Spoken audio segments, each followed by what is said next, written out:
दक्षिण का जो पूरा नैरेटिव बनाया जाता है उसको अगर हम सोचते हैं तो अभी 543 सीटों में जो आपके द्वारा बनाया गया है उसमें 129 सांसद इस सदन में बैठते हैं। मान्यवर, लगभग 23.76% दक्षिण के सांसदों का यहाँ शक्ति है। अब 50% वृद्धि होने के बाद 129 की जगह 195 सांसद बैठेंगे और उनकी शक्ति 23.97%, मतलब 24% होगी। कम नहीं हो रही है, बढ़ रही है।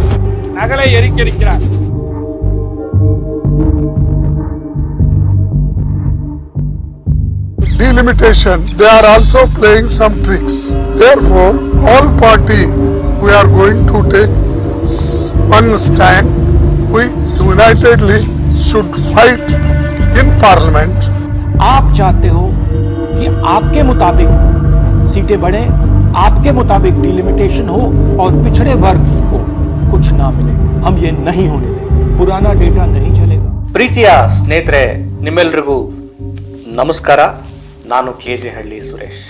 ನಾನೀಗ ಮಾತಾಡ್ತಿರುವಂಥ ವಿಚಾರ ಅತ್ಯಂತ ಗಂಭೀರವಾದಂಥದ್ದು ಮತ್ತು ದಕ್ಷಿಣ ಭಾರತದ ಅಳಿವು ಉಳಿವಿನ ಪ್ರಶ್ನೆಗೆ ಸಂಬಂಧಪಟ್ಟಂತ ವಿಚಾರ. ಸ್ನೇಹಿತರೆ, ಈ ವಿಚಾರವನ್ನ ಪ್ರಾರಂಭದಿಂದ ಕೊನೆಯವರೆಗೂ ಮಿಸ್ ಮಾಡದೆ ನೋಡಿ. ಪ್ರತಿಯೊಬ್ಬ ದಕ್ಷಿಣ ಭಾರತೀಯ ಮತ್ತು ಕನ್ನಡಿಗ ಈ ಗಂಭೀರ ವಿಚಾರವನ್ನ ನೋಡ್ಲೇಬೇಕು, ಜಾಗೃತ ಆಗ್ಲೇಬೇಕು. ಈಗಾಗಲೇ ಪರಿಸ್ಥಿತಿ ಕೈ ಮೀರ್ತಾ ಇದೆ, ನೋಡೋಣ.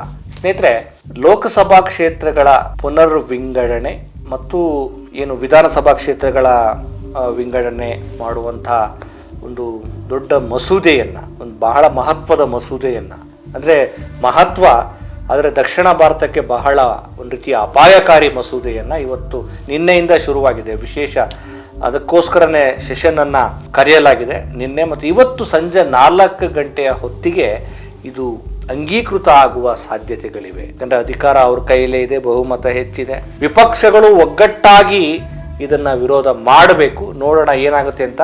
ಕ್ಷೇತ್ರ ಪುನರ್ ವಿಂಗಡಣೆ ವಿಚಾರ ದಕ್ಷಿಣ ಭಾರತಕ್ಕೆ ಯಾವ ರೀತಿಯ ದೊಡ್ಡ ಗಂಡಾಂತರವಾಗಿ ಪರಿಣಮಿಸುತ್ತೆ, ಜೊತೆಗೆ ಈ ಮಹಿಳಾ ಮೀಸಲಾತಿ ವಿಚಾರವನ್ನ ಮುಂದಿಟ್ಟುಕೊಂಡು ಕ್ಷೇತ್ರ ಪುನರ್ ವಿಂಗಡಣೆಯ ದೊಡ್ಡ ಮಸಲತ್ತನ್ನ ಮಾಡುವ ಮೂಲಕ ಈ ಒಕ್ಕೂಟ ವ್ಯವಸ್ಥೆಯಲ್ಲಿ ದಕ್ಷಿಣ ಭಾರತಕ್ಕೆ ಯಾವ ರೀತಿಯ ಅಪಾಯವನ್ನ ಇವರು ತಂದಿಡ್ತಿದ್ದಾರೆ ಅನ್ನೋದ್ರ ಬಗ್ಗೆ ನಾವೀಗ ವಿಶ್ಲೇಷಣೆ ಮತ್ತು ಚಿಂತನೆಯನ್ನ, ಜಾಗೃತಿಯನ್ನ ಮಾಡ್ತಾ ಹೋಗೋಣ. ಸ್ನೇಹಿತರೆ ನೋಡಿ, ಈಗ ನಮಗೆ 543 ಲೋಕಸಭಾ ಸ್ಥಾನಗಳಿದಾವೆ. ಈಗ ಅವ್ರು ಹೇಳ್ತಿರೋದೇನು, 543ರಿಂದ 850 ಲೋಕಸಭಾ ಸ್ಥಾನಗಳು ಹೆಚ್ಚಾಗ್ತವೆ.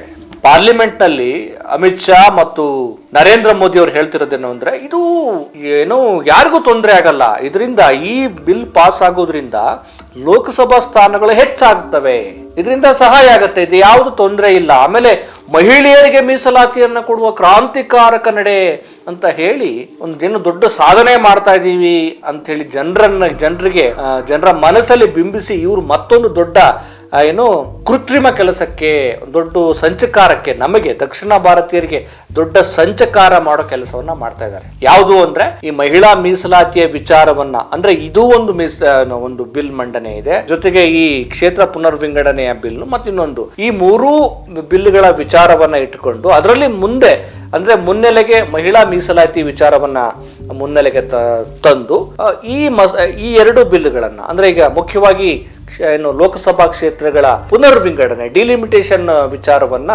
ಈಗ ಅವರು ಅಂದ್ರೆ ಅದನ್ನ ಅಧಿಕೃತವಾಗಿ ಕಾನೂನನ್ನ, ಮಸೂದೆಗಳನ್ನ ಜಾರಿಗೊಳಿಸಿ ನಮಗೆ ದೊಡ್ಡ ಅನ್ಯಾಯ ಮಾಡೋದಕ್ಕೆ ಹೊರಟಿದ್ದಾರೆ. ಸ್ನೇಹಿತರೆ, ನಮಗೆ ಮಹಿಳೆಯರಿಗೆ ಮೀಸಲಾತಿಯನ್ನ ಏನು ಚುನಾವಣೆಗಳಲ್ಲಿ ಒಂದು 33-35% ಕೊಡಬೇಕು ಅನ್ನೋದು ಎಲ್ಲ ಏನು ಮನುಷ್ಯರಾದ ಕರ್ತವ್ಯ. ಯಾಕಂದ್ರೆ ಮಹಿಳೆಯರಿಗೂ ಸ್ಥಾನಮಾನವನ್ನು ಕೊಡಬೇಕು.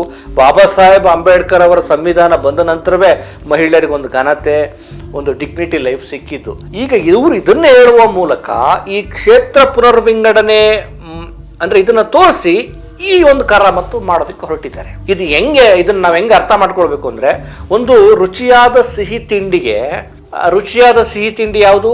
ಮಹಿಳಾ ಮೀಸಲಾತಿ. ಈ ವಿಷ ಹಾಕ್ಬಿಡೋದು, ವಿಷ ಯಾವುದು? ಕ್ಷೇತ್ರ ಪುನರ್ ವಿಂಗಡಣೆ. ಇದನ್ನ ಮಿಕ್ಸ್ ಮಾಡಿಬಿಟ್ಟು ತಿನ್ನಿ ಅಂತ ಕೊಡೋದು. ಇದು ಎಂತ ಇವರ ತಂತ್ರ ನೋಡಿ, ತಂತ್ರ ಅಲ್ಲ, ಇವ್ರದ್ದು ಒಂದು ರೀತಿಯ ಒಂದು ಮಾರಕವಾಗಿ ಒಂದು ದೊಡ್ಡ ವಿಷವನ್ನು ಉಣಿಸೋದಕ್ಕೆ ರೆಡಿಯಾಗಿದ್ದಾರೆ ಸ್ನೇಹಿತರೆ.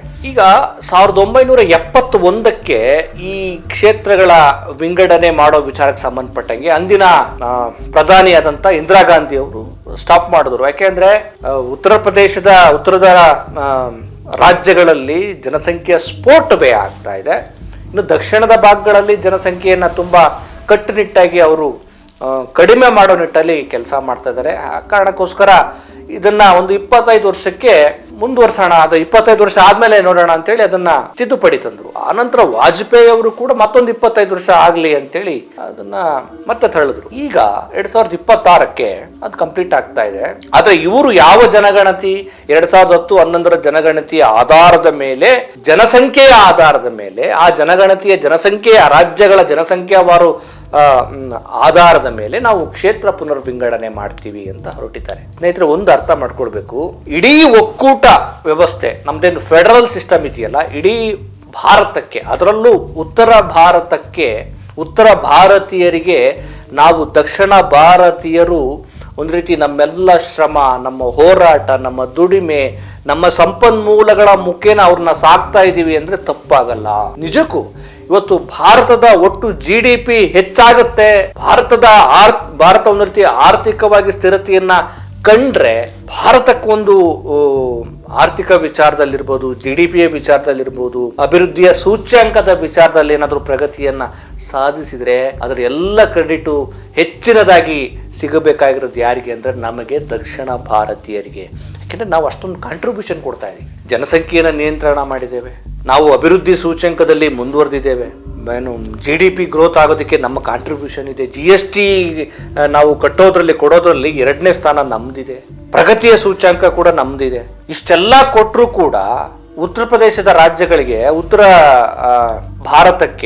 ಭಾರತೀಯರಿಗೆ ಅವ್ರಿಗೊಂದು ಪ್ರಜ್ಞೆ ಇಲ್ಲ, ಜನಸಂಖ್ಯೆ ಸ್ಫೋಟವನ್ನ ನಿಯಂತ್ರಣ ಮಾಡಿಲ್ಲ, ಅಭಿವೃದ್ಧಿಗಳಿಲ್ಲ, ಅನಕ್ಷರತೆ ಇದೆ, ಬಡತನ ಇದೆ. ಅದಕ್ಕೆ ಕಾರಣ ಅಲ್ಲಿನ ಜನರು ಹೌದು, ಮತ್ತೆ ಅಲ್ಲಿನ ರಾಜಕಾರಣಿಗಳು, ಜನಪ್ರತಿನಿಧಿಗಳ ಸ್ಕ್ಯಾಮ್ ಹಗರಣಗಳು, ಮತ್ತೆ ಅಲ್ಲಿ ಭ್ರಷ್ಟ ರಾಜಕೀಯ ವ್ಯವಸ್ಥೆ ಕೂಡ ಹೌದು. ಆದ್ರೆ ಅಷ್ಟೆಲ್ಲ ಹೀನ ವ್ಯವಸ್ಥೆ ಇದ್ರೂ ಕೂಡ ಈಗ ಆ ರಾಜ್ಯಗಳ ಲೋಕಸಭಾ ಕ್ಷೇತ್ರಗಳ ಸ್ಥಾನ ಹೆಚ್ಚಿಗೆ ಆಗತ್ತೆ. ನಾವು ಇಷ್ಟೊಂದು ಕಾಂಟ್ರಿಬ್ಯೂಷನ್ ಕೊಟ್ಟರು ಕೂಡ ನಮಗೆ ಶೇಕಡಾವಾರು ಕಡಿಮೆ ಆಗುತ್ತೆ ಅಂದ್ರೆ ಇದು ಮೋಸ ಅಲ್ವಾ?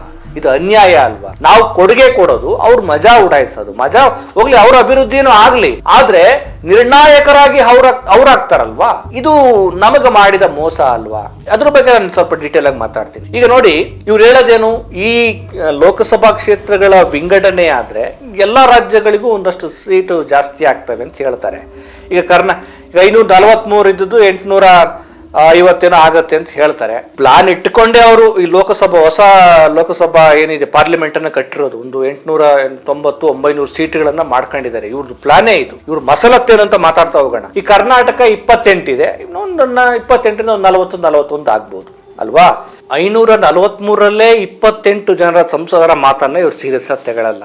ಇನ್ನು 850ರಲ್ಲಿ 40 ಜನರ ಮಾತನ್ನ ಇವ್ರು ಕೇಳ್ತಾರ.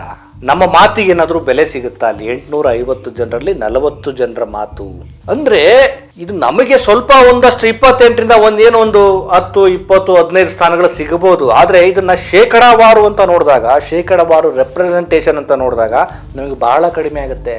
ಈಗ ಉತ್ತರ ಪ್ರದೇಶಕ್ಕೆ ಒಂದು 80 ಇದ್ರೆ ಅವ್ರಿಗೆ ಒಂದು 50, 60 ಆ ತರದಲ್ಲಿ ಸಂಖ್ಯೆ ಹೆಚ್ಚಾಗುತ್ತೆ. ಯಾಕಂದ್ರೆ ಜನಸಂಖ್ಯೆ ಜಾಸ್ತಿ ಇದೆಯಲ್ಲ ಅವ್ರಿಗೆ. ಸೊ ದೊಡ್ಡ ಮಟ್ಟದಲ್ಲಿ ಅವರ ಸಂಖ್ಯೆ ಜಾಸ್ತಿ ಆಗುತ್ತೆ, ಸಂಸದರುಗಳ ಸಂಖ್ಯೆ ಜಾಸ್ತಿ ಆಗುತ್ತೆ. ನಮಗೆ ಒಟ್ಟಾರೆ ನಾವು ನೋಡಿದಾಗ ಶೇಕಡಾವಾರು ರೆಪ್ರೆಸೆಂಟೇಷನ್ ಕಡಿಮೆ ಆಗುತ್ತೆ. ಇದರಿಂದ ಏನ್ ತೊಂದರೆ ಆಗತ್ತೆ ಅಂತ ನಾವು ಅನ್ಬೋದು. ಏನಾಗುತ್ತೆ, ಅವ್ರ ಜನಸಂಖ್ಯೆ ಜಾಸ್ತಿ ಇದೆ, ಆಗಿದೆ, ನಮ್ದು ಕಡಿಮೆ ಇದೆ ಅಂತ ನಾವು ಅಂದ್ಕೋಬಹುದು, ನಾವು ಚರ್ಚೆ ಮಾಡ್ಬೋದು. ಆದ್ರೆ ಏನ್ ತೊಂದರೆ ಆಗುತ್ತೆ ಗೊತ್ತಾ? ಅಧಿಕಾರಕ್ಕೆ ಈ ಬಿಜೆಪಿಯ ಏನು ಕುತಂತ್ರ ಏನು ಅಂದ್ರೆ, ಬಿಜೆಪಿ ಇವ್ರು ತಿಪ್ಪರ್ಲಾಗ ಹಾಕಿದ್ರು ದಕ್ಷಿಣ ಭಾರತದಲ್ಲಿ ನೆಲೆಯೂರೋದಕ್ಕೆ ಅಷ್ಟು ಸುಲಭ ಸಾಧ್ಯ ಇಲ್ಲ ಅನ್ನೋದು ಅವ್ರಿಗೆ ಗೊತ್ತಾಗಿದೆ. ಹಾಗಾಗಿ ಈ ದಕ್ಷಿಣ ಭಾರತದಲ್ಲಿ ನಾವು ಗೆಲ್ಲುವ ಅಗತ್ಯವೇ ಇಲ್ಲದೆ, ಈಗಾಗಲೇ ಉತ್ತರ ಭಾರತದಲ್ಲಿ ಬಿಜೆಪಿಯ ಬೆಲ್ಟ್ಗಳಿದಾವಲ್ಲ, ಹಿಂದಿ ಬೆಲ್ಟ್ಗಳಂತ ಇದಾವಲ್ಲ, ಇವರು ಅಧಿಕಾರಕ್ಕೆ ಬರೋದು ಹಿಂದುತ್ವ, ಹಸು ಗೋವು ಅಂತ ವಿಚಾರ ಇಟ್ಕೊಳ್ಳೋದು, ಹಿಂದಿ ವಿಚಾರಗಳ ವಿಚಾರಗಳನ್ನ ಹೇಳಿ ಹೇಳಿ ಈ ರೆಡಿ ಮಾಡ್ಕೊಂಡ್ಬಿಟ್ಟಾರೆ. ಉತ್ತರ ಭಾರತದ ಒಂದಷ್ಟು ರಾಜ್ಯಗಳನ್ನ ರೆಡಿ ಮಾಡಿಬಿಟ್ಟಿದ್ದಾರೆ. UP ಇರ್ಬೋದು, ಒಂದಷ್ಟು ಇದಾವಲ್ಲ, ಮಧ್ಯಪ್ರದೇಶ, ಇವೆಲ್ಲಗಳನ್ನು ಕೂಡ ಒಂದಷ್ಟು ಫಿಕ್ಸ್ ಮಾಡ್ಕೊಂಡ್ಬಿಟ್ಟಾರೆ. ಇವರು ನಮಗೆ ಭದ್ರಕೋಟೆಗಳು ಅನ್ನೋ ನೆಲೆಯಲ್ಲಿ. ಇನ್ನು ಈಗಿನ ಈ ಕಾಯ್ದೆ ಜಾರಿ ಆದ್ರೆ ಇನ್ನಷ್ಟು ಸ್ಥಾನಗಳು ಹೆಚ್ಚಾಗ್ತವೆ. ಸ್ಥಾನಗಳು ಹೆಚ್ಚಾದಾಗ ಅವ್ರಿಗೆ ನಮ್ಮ ಸಂಸದರುಗಳ ಅಥವಾ ನಮ್ಮ ದಕ್ಷಿಣ ಭಾರತದ ವಿಚಾರಗಳೇ ಬೇಕಾಗಲ್ಲ, ನಮ್ಮ ಮಾತುಗಳು ಬೇಕಾಗಲ್ಲ, ನಮ್ಮ ಗೋಳುಗಳು ಬೇಕಾಗಲ್ಲ. ಅವರು ಆರಾಮಾಗಿ ಅಧಿಕಾರವನ್ನ ಪಡೆದುಕೊಳ್ತಾರೆ. ಆಮೇಲೆ ಇಲ್ಲಿ ಯಾವ ತಂತ್ರಗಾರಿಕೆ ಮಾಡುವ ಅಗತ್ಯವೂ ಇಲ್ಲ. ಈಗ ಒದ್ದಾಡ್ತಿದಾರಲ್ಲ, SIR ಅನ್ನೋ ಪ್ರಕ್ರಿಯೆ ಮೂಲಕ ಒಂದಷ್ಟು ಭಾಗದಲ್ಲಿ ಲಕ್ಷಾಂತರ ಕೋಟ್ಯಾಂತರ ಬಿಜೆಪಿಗೆ ಮತ ಆಗದ ಮತದಾರರನ್ನೆಲ್ಲ ಡಿಲೀಟ್ ಮಾಡಿಸೋದು ಇವೆಲ್ಲ ಮಾಡ್ತಾ ಇದಾರಲ್ಲ, ಅದ್ರ ಅಗತ್ಯವೇ ಇರೋದಿಲ್ಲ. ಈ ಪ್ರೋಸೆಸ್ ಆಗ್ಬಿಟ್ರೆ ಆರಾಮಾಗಿ ಗೆದ್ಬಿಡ್ತೀವಿ. ಅದಾದ ನಂತರ ಏನ್ ಮಾಡೋದು, ಅಧಿಕಾರ ಪಡ್ಕೋಬಹುದು. ಆಮೇಲೆ ಕಾನೂನು ರೂಪಿಸೋದಕ್ಕೆ, ಈಗ ಮಹತ್ವದ ಕಾಯ್ದೆಗಳನ್ನ ರೂಪಿಸೋದಕ್ಕೆ ಸದನದಲ್ಲಿ ಚರ್ಚೆಗಳಾಗಬೇಕಾಗುತ್ತೆ, ಪ್ರತಿಪಕ್ಷಗಳ ಮಾತುಗಳು ಕೇಳಬೇಕಾಗುತ್ತೆ, ಆಮೇಲೆ ಆಡಳಿತಾರೂಢ ಪಕ್ಷವು ಚರ್ಚೆ ಮಾಡ್ಬೇಕಾಗುತ್ತೆ, ಅದಕ್ಕೆ ಬಹುಮತ ಬೇಕಾಗುತ್ತೆ. ದಕ್ಷಿಣ ಭಾರತೀಯರು ಜನಸಂಖ್ಯೆ ಅಂದ್ರೆ ಸಂಸದಗಳ ಸಂಖ್ಯೆ ಕಡಿಮೆ ಇದ್ದಾಗ ಇವರೆಷ್ಟೇ ಬಾಯಿ ಪಡ್ಕೊಂಡ್ರು ಇವರ ಮಾತಿಗೆ ಅಂದ್ರೆ ನಮ್ಮಗಳ ಮಾತಿಗೆ ಕಿಮ್ಮತ್ತಿರಲ್ಲ. ನಮ್ದು ಒಂದ್ ರೀತಿ ಅರಣ್ಯ ರೋದನ. ನಾವೆಷ್ಟೇ ಕಿರಿಚಾಡಿದ್ರು ಯಾರು ಕೇಳಲ್ಲ, ಅದಕ್ಕೆ ಕಿಮ್ಮತ್ತಿಲ್ಲ. ಬಡ್ಕೊಳ್ತೀರಾ ಬಡ್ಕಳಿ, ನಮಗ್ ಬಹುಮತ ಇದೆ, ನಮಗೆ ಉತ್ತರ ಭಾರತೀಯದ ಸಂಸದರು ಬೆಂಬಲ ಕೊಟ್ಟಿದ್ದಾರೆ, ಮುಗೀತು, ನಾವು ಬಿಲ್ ಪಾಸ್ ಮಾಡ್ತೀವಿ ಅಂತೇಳಿ ಮಾಡ್ತಾರೆ. ಹಾಗಿದ್ರೆ ನಮ್ಮ ಕಥೆ ಏನು? ಇಡೀ ಒಕ್ಕೂಟ ವ್ಯವಸ್ಥೆಗೆ ಕಾಂಟ್ರಿಬ್ಯೂಷನ್ ಕೊಡೋರು ನಾವು, ದುಡಿಯೋರು ನಾವು, GST ಕಟ್ಟೋರು ನಾವು, ನಮ್ಮ ದುಡ್ಡನ್ನು ತಗೊಂಡೋಗಿ ಅಲ್ಲಿ ಅಭಿವೃದ್ಧಿಗೆ ಬಳಸ್ತಾರೆ, ಆದ್ರೆ ನಮಗೆ ಪಂಗನಾಮ ಇಡ್ತಾರೆ. ಸೊ ಈ ರೀತಿಯಾಗಿ ನಮಗೆ ಕಾನೂನು ರೂಪಿಸೋಕೆ ಶೇಕಡವಾರು ಸಂಖ್ಯೆನೇ ಮುಖ್ಯ ಆಗತ್ತೆ. ಸದನದಲ್ಲಿ ಕೂಡ ನಾವು ಯಾವುದೇ ಒಂದು ಕಾಯ್ದೆಯನ್ನ, ಬಿಲ್ಲನ್ನ, ಮಸೂದೆ ಮಂಡನೆ ಮಾಡ್ತಾರೆ ಅಂದ್ರೆ ಅದಕ್ಕೆ ಬಹುಮತ ಬೇಕಾಗುತ್ತೆ. ನಮ್ಮ ಪರಿಗಣನೆ ಇರಲ್ಲ. ಅವಾಗ ನಾವು ಲೆಕ್ಕಕ್ಕೆ ಇಲ್ದಂಗೆ ಆಗ್ಬಿಡ್ತೀವಿ. ಅದೇ ಹೇಳ್ತೀವಲ್ಲ, ಆಟಕ್ಕುಂಟು ಲೆಕ್ಕಕ್ಕಿಲ್ಲ ಅಂತ. ಸುಮ್ಮನೆ ಸಂಸದರಾಗಿ ಇರ್ತೀವಿ ಅಷ್ಟೇ, ಆದರೆ ನಮ್ಮನ್ನು ಸೀರಿಯಸ್ ಆಗಿ ತೆಗೆದುಕೊಳ್ಳಲ್ಲ, ನಮ್ಮ ಓಟು ಕೂಡ ಬೇಕಾಗಲ್ಲ. ನಾವು ಇದರ ವಿರುದ್ಧ ಮತದಾನ ಮಾಡ್ತೀವಿ ಅಂದ್ರೂ ಕೂಡ ಅದು ಸೀರಿಯಸ್ ಆಗಲ್ಲ. ಸೊ ಇಂಥ ಆತಂಕಕ್ಕೆ ನಾವು ಬರ್ತೇವೆ. ತೆರಿಗೆ ಕಟ್ಟೋದ್ರಲ್ಲಿ ದಕ್ಷಿಣ ರಾಜ್ಯಗಳು ನಾವು ಮುಂದಿದ್ದೀವಿ, ಕಾನೂನು ರೂಪಿಸುವಲ್ಲಿ ಉತ್ತರದ ರಾಜ್ಯಗಳು ಆರಾಮಾಗಿರ್ತಾರೆ. ನೋಡಿ ಎಂಥ ಅಪಾಯಕ್ಕೆ ನಾವು ಹೋಗ್ತಾ ಇದ್ವಿ. ನಮ್ಮನ್ನು ತರ್ತಾ ಇದ್ದಾರೆ ಈ ಅಮಿತ್ ಶಾ ಮತ್ತು ಮೋದಿ ಜೋಡಿಗಳಿದಲ್ಲ, ಈ ಕುತಂತ್ರಿಗಳು ಮಾಡೋ ಈ ಕುತಂತ್ರಿ ಜೋಡಿಗಳು ಯಾವ ರೀತಿ ಮಾಡ್ತಾರೆ ಅಂತ. ಕೊನೆಗೆ ನಾವು 2ನೇ ದರ್ಜೆಯ ನಾಗರಿಕರಾಗ್ತೇವೆ. ಈ ಒಕ್ಕೂಟ ವ್ಯವಸ್ಥೆಯಲ್ಲಿ ನಮ್ಮ ಕೊಡುಗೆ ಬಹಳ ಇದೆ. ಆಗ ನಮ್ಗನ್ಸುತ್ತೆ ನಾವು ಭಾರತದಲ್ಲಿ ಒಂದು ರೀತಿ ಉತ್ತರ ಭಾರತದ ಹೊಸಾಹತುಶಾಹಿಗಳೇನು ಅಂತ ಅನ್ಸ್ಬಿಡುತ್ತೆ. ನಾವು ಅಂತ ಅಪಾಯಕ್ಕೆ ಹೋಗ್ಬಿಡ್ತೀವಿ. ಆಗ ನಮಗೆ ಶುರುವಾಗುತ್ತೆ, ಅವಾಗ ನಮಗೊಂದು ಪ್ರತ್ಯೇಕವಾದ ದೇಶ ಬೇಕು ಅಂತ ಅನ್ಸ್ಬಿಡುತ್ತೆ. ಆ ಧ್ವನಿ ಎತ್ತಿದಾಗ ಅಯ್ಯೋ ಇವ್ರ ದೇಶವನ್ನು ಹೊಡಿತಾರೆ ಅಂತ ಆ ಮಾತುಗಳು ಬರ್ತವೆ. ಹಂಗೆ ನಮ್ಮನ್ನ ಒಂದ್ ರೀತಿ ಲೆಕ್ಕಕ್ಕೆ ಇಲ್ಲ ಅನ್ನೋ ಲೆವೆಲ್ಗೆ ಇವ್ರು ಮಾಡ್ಬಿಡ್ತಾರೆ. ಇಂಥದ್ದೊಂದು ಅಪಾಯಕಾರಿ ಬಿಲ್ಲನ್ನ ಜಾರಿ ಮಾಡ್ತಿರ್ಬೇಕಾದ್ರೆ ನಮ್ಮ ರಾಜ್ಯದ ಸಂಸದರುಗಳು, ಬಿಜೆಪಿಯ ಸಂಸದರುಗಳು, JDSನ ಮಿನಿಸ್ಟ್ರಿಗಳು, ನಮ್ಮ ಕಾಂಗ್ರೆಸ್ನ ಮುಖ್ಯಮಂತ್ರಿಗಳು, ಇವರೆಲ್ಲ ಏನ್ ಮಾಡ್ಬೇಕು? ದೊಡ್ಡ ಮಟ್ಟದಲ್ಲಿ ದೊಡ್ಡ ಆಕ್ರೋಶವನ್ನು ವ್ಯಕ್ತಪಡಿಸಬೇಕು. ನಮಗೆ ಮರಣ ಶಾಸನ ಬರೀತಿದ್ದಾರೆ ಇವರೆಲ್ಲ. ಇದು ಸಿಲ್ಲಿಯಾಗಿ ಅಥವಾ ನೆಗ್ಲೆಕ್ಟ್ ಮಾಡುವಂತ ವಿಚಾರ ಅಲ್ಲ. ದಕ್ಷಿಣ ಭಾರತಕ್ಕೆ ಮರಣ ಶಾಸನ ಬರೆಯೋದಕ್ಕೆ ಹೊರಟಿದ್ದಾರೆ. ಅಖಂಡ ದಕ್ಷಿಣ ಭಾರತ ಇವತ್ತು ರೊಚ್ಚಿಗೇಳಬೇಕಾಗಿದೆ. ಒಳಗಡೆ ಮತ್ತು ಹೊರಗಡೆ, ಸದನದ ಒಳಗಡೆ ಮತ್ತು ಹೊರಗಡೆ ರೊಚ್ಚಿಗೇಳಬೇಕಾಗಿದೆ. ಕೊನೆ ಪಕ್ಷ ತಮಿಳುನಾಡಿನ CM ಸ್ಟಾಲಿನ್ ಈ ಬಿಲ್ನ ಮಸೂದೆಯ ಪ್ರತಿಯನ್ನ ಸುಟ್ಟಾಕಿ ತನ್ನ ಆಕ್ರೋಶವನ್ನು ವ್ಯಕ್ತಪಡಿಸಿದ್ದಾರೆ. ನಿಜಕ್ಕೂ ಗ್ರೇಟ್ ತಮಿಳುನಾಡಿನವರು. ಅವ್ರಿಗೆ ಗೊತ್ತಿದೆ ಅಪಾಯ ಏನು ಅಂತ. தென் மாநிலங்கள் அரசியல் வலிமையை இழப்பது மாதிரியோ நடந்தா தமிழ்நாடு பார்த்துக்கிட்டு சும்மா இருக்காது. ஒவ்வொரு குடும்பமும் தெருவுக்கு வந்து போராடும்னு சொல்லியிருந்தேன். யார் நல்லது சொன்னாலும் கேட்காத ஒன்றிய பாஜக அரசு இதையும் கேட்கல.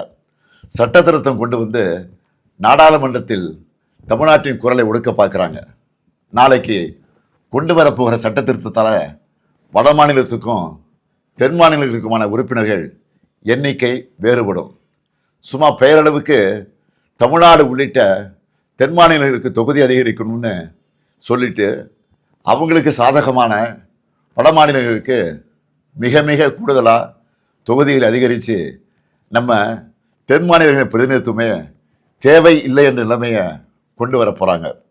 आप चाहते हो कि आपके मुताबिक सीटें बढ़े, आपके मुताबिक डिलिमिटेशन हो और पिछड़े वर्ग को कुछ ना मिले. हम ये नहीं होने देंगे. पुराना डेटा नहीं चलेगा. Delimitation, they are also playing some tricks. Therefore, all party we are going to take one stand. We unitedly should fight in Parliament and all opposition parties unitedly, and this is the only thing I want to convey you, because we are united in this, and unitedly we have decided and we'll oppose this bill. But I want to tell you, we are not against the reservation.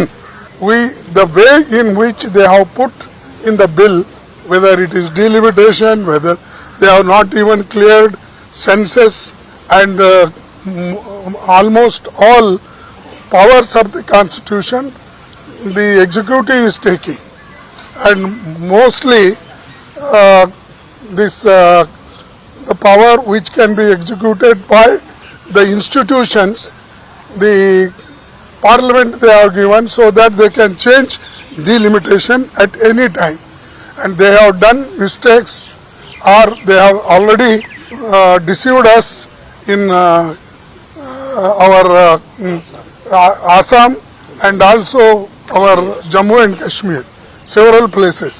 So therefore we will fight unitedly on that issue. Thank you. ನಮ್ಮ ರಾಜ್ಯದ ಮುಖ್ಯಮಂತ್ರಿಗಳು ಇದ್ರ ಬಗ್ಗೆ ಆಕ್ರೋಶವನ್ನು ವ್ಯಕ್ತಪಡಿಸಬೇಕು, ಖಂಡಿಸಬೇಕು. ಮತ್ತೆ ನಮ್ಮ ರಾಜ್ಯದ ಸಂಸದರು, ನಾನು ಬಿಜೆಪಿ ಅಂತಾನೂ ಹೇಳಲ್ಲ, ಕಾಂಗ್ರೆಸ್ ಅಂತಾನೂ ಹೇಳಲ್ಲ, JDS ಅಂತಾನೂ ಹೇಳಲ್ಲ, ಎಲ್ಲಾ ರಾಜ್ಯದ ಸಂಸದರು, ನಮ್ಮ ರಾಜ್ಯದ ಸಂಸದರು ಇದ್ದಾರೆ. ಕುಮಾರಸ್ವಾಮಿ ಅವರಿದ್ದಾರೆ, ನಮ್ಮ ಮಾಜಿ ಪ್ರಧಾನಿ ದೇವೇಗೌಡ ಇದ್ದಾರೆ, ನಮ್ಮ ಬಿಜೆಪಿಯ ಸಂಸದರಿದ್ದಾರೆ, ತೇಜಸ್ವಿ ಸೂರ್ಯ ಅವರೆಲ್ಲ, ಶೋಭಾ, ಆಮೇಲೆ ಸೋಮಣ್ಣ ಇವರೆಲ್ಲ ಇದ್ದಾರೆ. ಇದು ನಮಗೆ ಮರಣ ಶಾಸನ ಬರಿತಾ ಇದಾರಪ್ಪ. ನೀವೇನು ಅಲ್ಲೋಗಿ ನಿಮ್ಮ ಪಕ್ಷಕ್ಕೆ ನೀವು ಜೈಕಾರ ಕೂಗೋದಲ್ಲ. ಇದು ನೀವು ಕುಡಿಯುತ್ತಿರುವ, ನೀವು ಹುಟ್ಟಿದ ನಿಮ್ಮ ತಾಯಿ ನೆಲಕ್ಕೆ ದ್ರೋಹ ಬಗೆತಿದ್ದಾರೆ. ನಿಮಗೆ ಪಕ್ಷಕ್ಕಿಂತ ನಿಮ್ಮ ತಾಯಿ ನಾಡಿನ ಉಳಿವಿನ ಪ್ರಶ್ನೆ ಬಹಳ ಇಂಪಾರ್ಟೆಂಟ್. ಇದನ್ನ ವಿರೋಧಿಸಿ ನೀವು ಮತ ಹಾಕ್ಬೇಕು ಇವರೆಲ್ಲ. ಆಮೇಲೆ ನಾಗೇಗೌಡ ಕಿಲಾರ ಅವರು ಮತ್ತು ರಾಜೇಂದ್ರ ಅವರು ಬರಹಗಾರರು ದೇವೇಗೌಡ ಅವರಿಗೆ ಬಹಿರಂಗ ಪತ್ರವನ್ನ ಬರೆದಿದ್ದಾರೆ. ದೇವೇಗೌಡ್ರೆ, ನೀವು ಮಾಜಿ ಪ್ರಧಾನಿಗಳು ದಕ್ಷಿಣ ಭಾರತಕ್ಕೆ ಯಾವ ರೀತಿ ಅನ್ಯಾಯ ಆಗುತ್ತೆ ಅಂತೇಳಿ ತುಂಬಾ ಸವಿಸ್ತಾರವಾಗಿ ಹೇಳಿದ್ದಾರೆ. ನಾವು ಕಾಂಟ್ರಿಬ್ಯೂಷನ್ ಕೊಡ್ತಾ ಇದ್ದೀವಿ. ಇದೊಂದು ರೀತಿಯ ನಮ್ಮ ಸಾಂವಿಧಾನಿಕ ಹಕ್ಕನ್ನ, ನಮ್ಮ ಆರ್ಥಿಕ ಅಸಮಾನತೆಯನ್ನ, ನಮ್ಮ ಧ್ವನಿಯನ್ನ ಕ್ಷೀಣಿಸುವಂತ ಒಂದು ಕಾಯ್ದೆ ಇದು. ನೀವು ಅಲ್ಲಿ ಹಿರಿಯ ಜೀವ ಇದ್ದೀರಿ, ದಕ್ಷಿಣ ಭಾರತವನ್ನ ಪ್ರತಿನಿಧಿಸ್ತೀರಿ. ಆಮೇಲೆ ಏನು ಇಡೀ ಭಾರತ ದೇಶದ ವ್ಯವಸ್ಥೆಯಲ್ಲಿ 15 ಜನ ಪ್ರಧಾನಿಗಳಲ್ಲಿ PV ನರಸಿಂಹರಾವ್ ಮತ್ತೆ ನೀವು ಬಿಟ್ರೆ ಮತ್ತೆ ಯಾರೂ ಇಲ್ಲ ದಕ್ಷಿಣ ಭಾರತದಲ್ಲಿ. ಈಗ ಬದುಕಿರುವ ಮಾಜಿ ಪ್ರಧಾನಿಗಳಲ್ಲಿ ನೀವೊಬ್ಬರಿದ್ದೀರಿ. ನೀವು ಇದ್ರ ವಿರುದ್ಧ ಮಾತಾಡಬೇಕು, ಇದ್ರ ಬಗ್ಗೆ ದನಿ ಎತ್ತಬೇಕು ಅಂತ ಹೇಳಿ ಬಹಿರಂಗವಾದ ಪತ್ರವನ್ನ ಬರೆದಿದ್ದಾರೆ. ದೇವೇಗೌಡರು ಈ ವಿಚಾರದಲ್ಲಿ ಪಕ್ಷ ನಿಷ್ಠೆಯನ್ನ, ಮಗನ ನಿಷ್ಠೆಯನ್ನ ಅಥವಾ ನಿನ್ನ ಮೈತ್ರಿ ನಿಷ್ಠೆಯನ್ನ ಬಿಟ್ಟು ನಿಜವಾಗಿಯೂ ಈ ರಾಜ್ಯದ ಪರವಾಗಿ ನೀವು ಇದ್ದಿದ್ದೇ ಆದ್ರೆ, ಇದೀರಿ ಅಂತ ಅನ್ನೋದಾದ್ರೆ ಈ ಒಂದು ಮಸೂದೆಯ ವಿರುದ್ಧ ದನಿ ಎತ್ತಬೇಕು ದೇವೇಗೌಡರು. ಇಲ್ಲ ಅಂದ್ರೆ ನೀವೆಲ್ಲ ಅನುಕೂಲ ಸಿಂಧು ರಾಜಕಾರಣಿಗಳು ಅನ್ನೋದು ಸಾಬೀತಾಗತ್ತೆ. ಇದು ಮರಣ ಶಾಸನ ಪಾಸ್ ಆಯ್ತು ಅಂದ್ರೆ ನಾವೇನ್ ಬಾಯಿ ಬರ್ಕೊಂಡ್ರು ಏನು ಪ್ರಯೋಜನ ಇಲ್ಲ. ತುಂಬಾ ಸಲೀಸಾಗಿ ನಾಜೂಕಾಗಿ ಕೆಲಸವನ್ನ ಮಾಡ್ಕೊಳ್ತಾ ಇದ್ದಾರೆ. ಚುನಾವಣೆ ನಡೀತಾ ಇದೆ ಕೆಲವು ರಾಜ್ಯಗಳಲ್ಲಿ, ಮಹಿಳಾ ಮಸೂದೆಯ ನೆಪದಲ್ಲಿ ಇದನ್ನ ಮಾಡ್ತಾ ಇದ್ದಾರೆ. ತುಂಬಾ ಅಪಾಯ ಇದೆ. ನಾವು 2ನೇ ದರ್ಜೆಯ ನಾಗರಿಕರಾಗ್ತೇವೆ, ನಮಗೆ ಬೆಲೆನೇ ಇರಲ್ಲ, ನಾವು ನೆಗ್ಲೆಕ್ಟ್ ಆಗ್ತೀವಿ, ಲೆಕ್ಕಕ್ಕೆ ಇರಲ್ಲ. ಸ್ನೇಹಿತರೆ, ಈ ವಿಚಾರವನ್ನ ನಾವು ಎಲ್ಲ ಕಡೆ ಹಂಚಬೇಕಾಗಿದೆ. ನೀವು ಕೂಡ ಶೇರ್ ಮಾಡಿ, ನಿಮ್ಮ ಅಭಿಪ್ರಾಯಗಳನ್ನು ಕೂಡ ತಿಳಿಸಿ, ಮತ್ತೆ ನಿಮ್ಮ ಆಗ್ರಹಗಳನ್ನು ಕೂಡ ಇಲ್ಲಿ ಮೆನ್ಷನ್ ಮಾಡಿ. ಇದು ನಮ್ಮ ಅಳಿವು ಉಳಿವಿನ ಪ್ರಶ್ನೆ. ಒಕ್ಕೂಟ ವ್ಯವಸ್ಥೆಯಲ್ಲಿ ನಾವುಗಳು ಕೂಡ ಇಂಪಾರ್ಟೆಂಟು. ಈ ನನ್ನ ಮಕ್ಕಳು ಈ ಪದಗಳನ್ನ ಬಳಸಬಾರ್ದು. ಈ ಮೋಸಗಾರರು, ಈ ಕೇಡಿಗಳು, ಈ ಇಬ್ಬರು ಕೇಡಿಗಳು ನಮ್ಮ ದಕ್ಷಿಣ ಭಾರತದ ಬದುಕನ್ನ ಬರ್ಬಾದ್ ಮಾಡಕ್ಕೆ ಹೊರಟಿದ್ದಾರೆ. ಅದನ್ನ ನಾವು ಸುಮ್ಮನೆ ನೋಡ್ಕೊಂಡು ಸುಮ್ಮನೆ ಇರೋದಕ್ಕೆ ಆಗೋದಿಲ್ಲ. ಇದ್ರೆ ಅದು ನಮ್ಮ ಗುಂಡಿ ನಾವೇ ತೋಡ್ದಂಗೆ ಇದನ್ನ ನಾವು ಖಂಡಿಸ್ಬೇಕು, ಮತ್ತೆ ಇದನ್ನ ವಿರೋಧಿಸ್ಬೇಕು. ಇದು ಆಗದಂಗೆ ನೋಡ್ಕೋಬೇಕು. ಅದು ನಮ್ಮೆಲ್ಲರ ಜವಾಬ್ದಾರಿ. ಮತ್ತೊಂದು ವಿಚಾರದೊಂದಿಗೆ ನಿಮ್ಮನ್ನು ಭೇಟಿ ಮಾಡ್ತಾರೆ. ನಮಸ್ಕಾರ.